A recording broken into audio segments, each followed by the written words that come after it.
Good morning and welcome back to Deadwood Casting and Turning. Today we are going to be doing our YouTube cross channel challenge January entry, and the theme for January is fire. So we're going to be doing our fire project today, and to do this we're going to be using the Alumilite Amazing Deep Pour. So this is what we're going to make our blank out of. We're going to use some black diamond pigments for it, and also some colored dyes that I picked up at the local craft store. So stay tuned for that project, and make sure you watch to the end to find out what the challenge theme for February will be. So let's get to turning.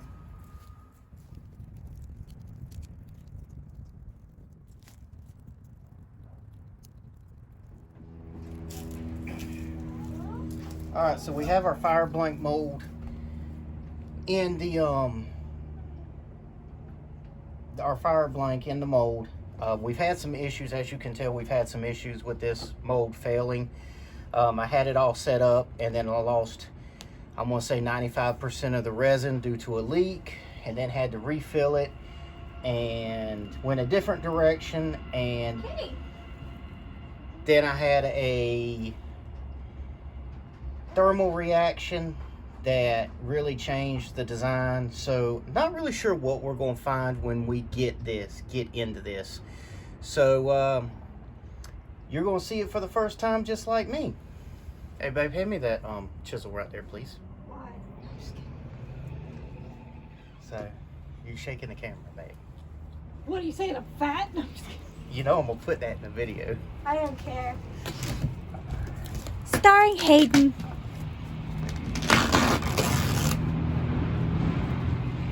I told you I was going to do that. Oh wow. It's pretty bad, babe. Yeah, it's pretty bad. Good thing those aren't the good towels. Alright.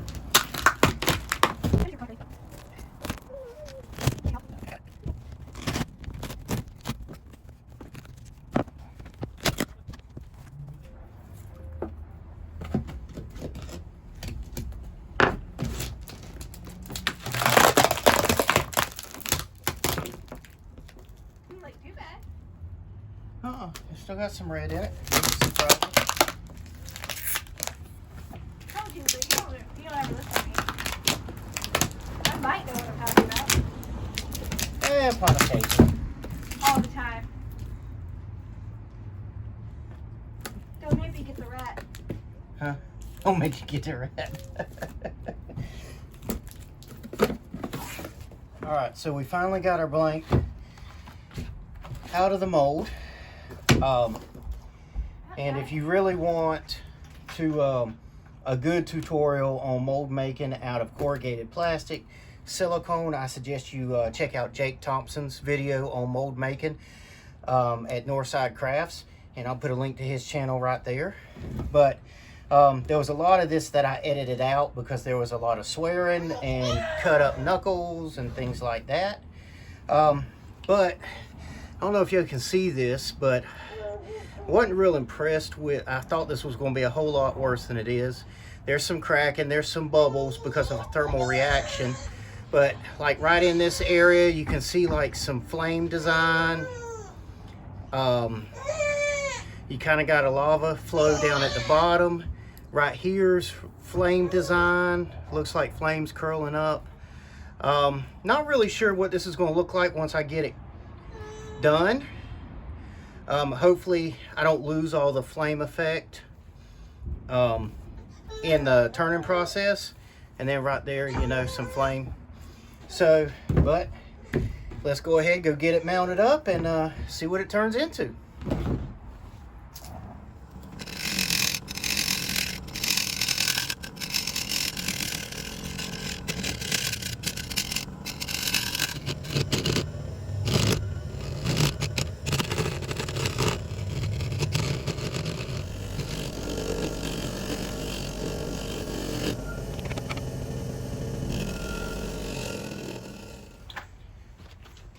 All right, ladies and gentlemen, We have the mortise put in it.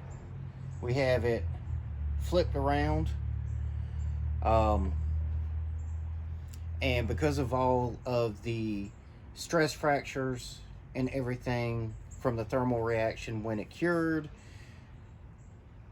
I'm just put a little extra safety precaution on here, and I taped this up with some blue painter's tape just to keep it from flying apart and ruining the project.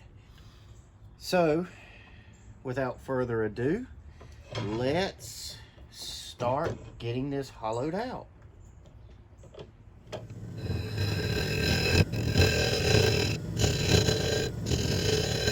Okay folks, just want to kind of bring you in here and kind of show you what we're dealing with here.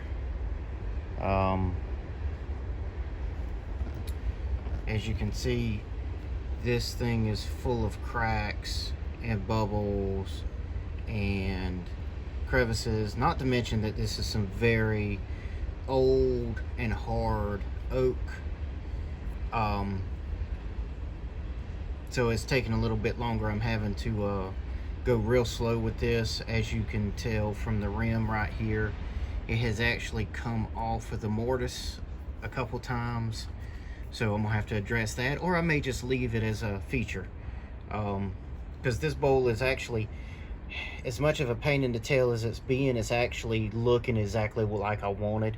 I wanted this bowl to literally look like it's been through a house fire or the flames of Hades or something like that, which is really accented by the thermal reaction I got with the resin, because I did a deep pour, and then the dyes that I used, I think they were water dyes versus alcohol dyes, so that gave it a really bad chemical reaction. But other than that, I mean, it's me having to turn extremely slow. It's actually turning out pretty good. So just wanted to bring y'all in, kind of show you what we were dealing with here. I know it's not that slow to y'all, but it seems like it's taken forever for me.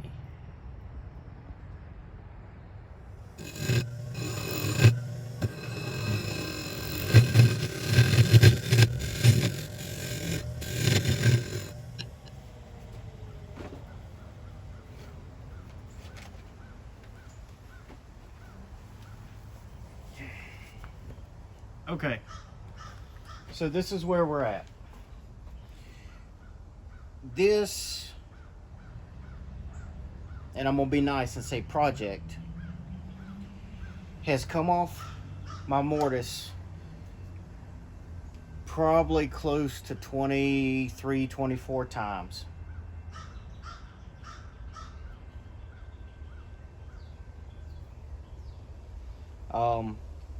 I realized that I didn't make my mortise deep enough, but at this point there's nothing I can do about that. As you can see, the rim has been fractured and broken numerous times. I'm only about halfway done hollowing it out, so we're about right there. At this point, I'm ready to fill it full of lighter fluid and just burn it and say, there's the fire project. I think if I can manage to get this hollowed out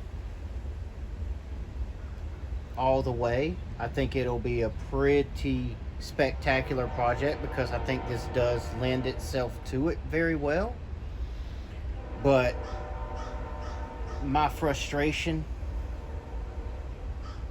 and temper is starting to get the better of me. So at this point, I'm gonna turn the speed down on the machine again, and I'm just going to go nice and slow. So hopefully it you know, it'll hang in there and I'll be able to finish the project. All right, wish me well, and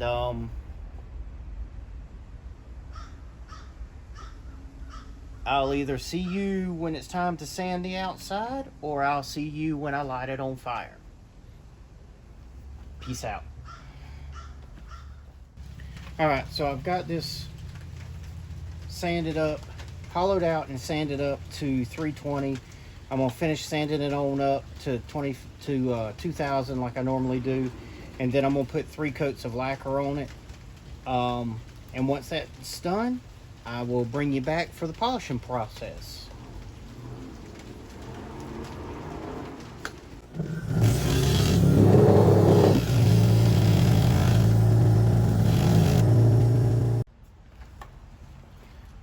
Alright, so we have this sanded up to 2500. We have 3 coats of spray-on lacquer put on it.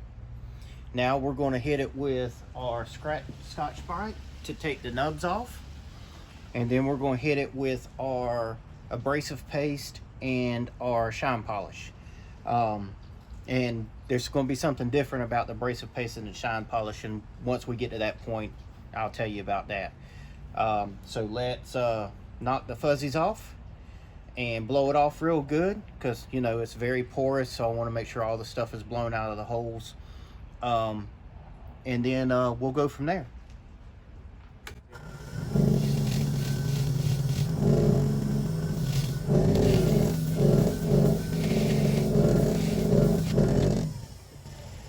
Alright, there we go. We got a light sanding with the Scotch-Brite, and I don't know if y'all can tell from the camera, but you know there is a little bit of a difference because of the you know, it knocked all the fuzzies off.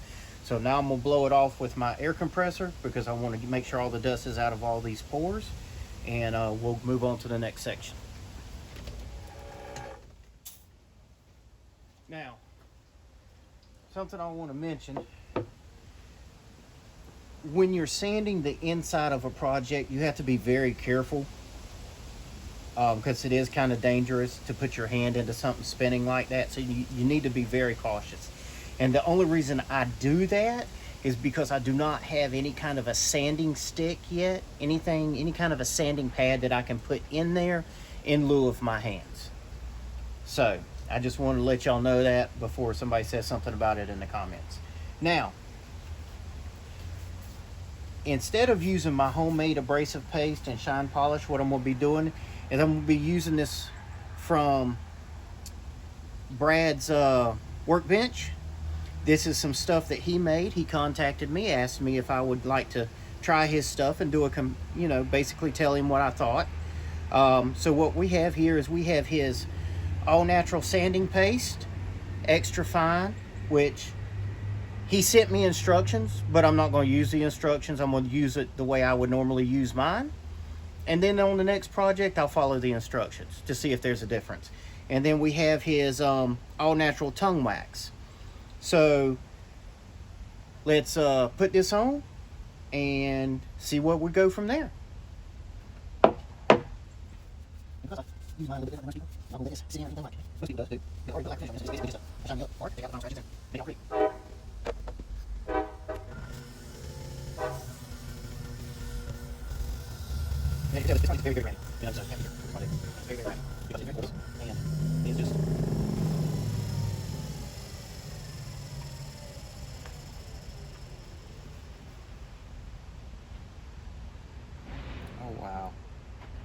Oh wow. I don't know if y'all can tell from that angle that you're at now, but this has just taken all those super fine scratches out, and it's even the charred part where the log was burnt. It makes it look wow. That's all I can say. Just wow. Oh, I can't wait to see what the shine polish looks like. So, all right. So it's not shine polish. My apologies, Brad. This is actually tongue wax. The main difference between this and mine is made with a mineral oil, and this is made with a tongue oil. The difference being mineral oil never fully cures. It stays in the wood, it stays damp, and this will actually cure up. So I'm gonna cut me a piece of this towel over here, and we're gonna put this on, and let's see what it does. I mean, Look at how well it did with just the sand and polish, or the abrasive paste, or sand and paste, excuse me, my bad. Proper terminology here. And let's look at the other one.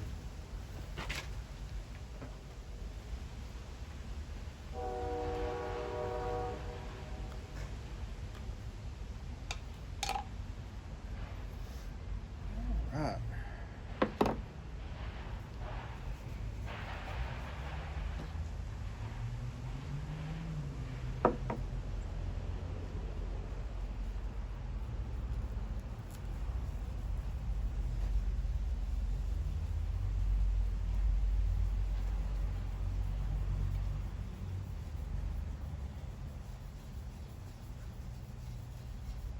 You know, this has a really good consistency on it. It actually, I want to say it's, you know, maybe just a hair softer than shoe polish. So I mean, it really goes on good.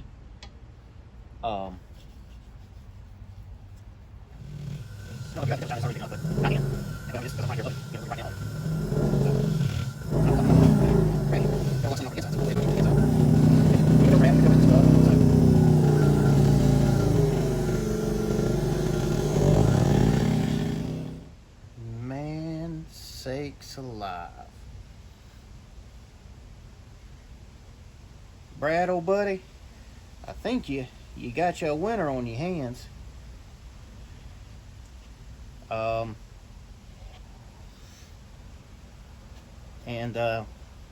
I think, yeah, I'm just gonna go ahead and say it. I like your stuff a whole lot better than I even like my own. So you got you a good combination on here, my friend. So keep it up, and good job. All right, so we'll get this off. We'll take it out there in the sunshine where it'll really pop, and we'll talk about this. We just got some rag fuzzies from, you know, the ragged rag on it, so I'll blow it off, clean it up, and we'll go talk about it.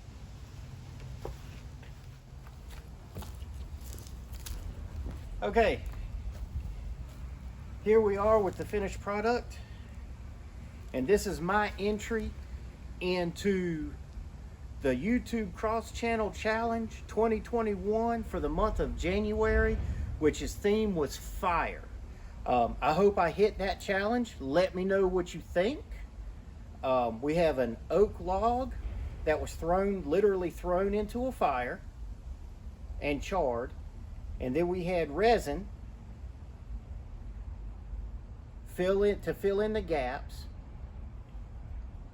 And I tried to do like a flame effect. Here, let me bring it closer. Hopefully it focuses it.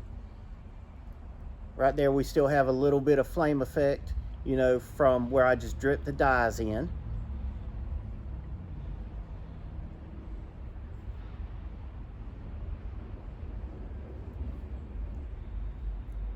So, then there's the inside.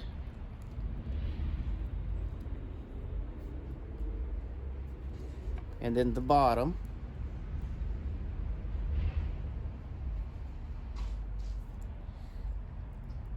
So, tell me what you think about this.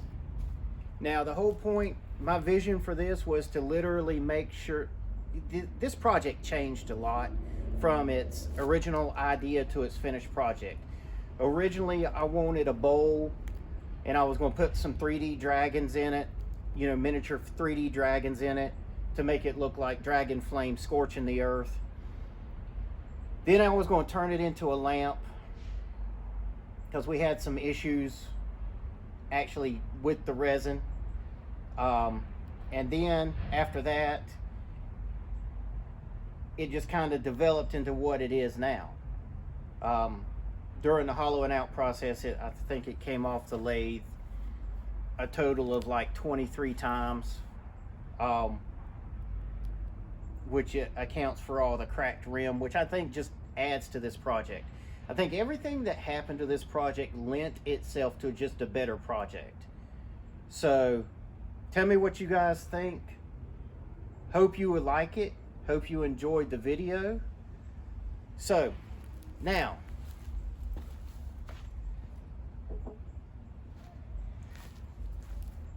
you all know that there is 13 original channels that will be naming themes for the Cross Channel Challenge. And then there's several channels that have joined us in the process. Well, I was assigned February for the next theme challenge. So I got to thinking, I don't really care for hearts, you know, and chocolate and, you know, things like that, because to be honest with you, it's Valentine's Day in February. Everybody's going to do hearts, everybody's going to do chocolates. So with me being an outdoorsy person, I'm thinking floral. So my challenge to all of you for the YouTube Cross Channel Challenge 2021 for the month of February is make a flower. I don't care how you make it. You can turn it. You can inlay it. You can burn it. You can segment it. But just make a flower or something that can be interpreted as a flower. So until next time, stay safe and keep on turning.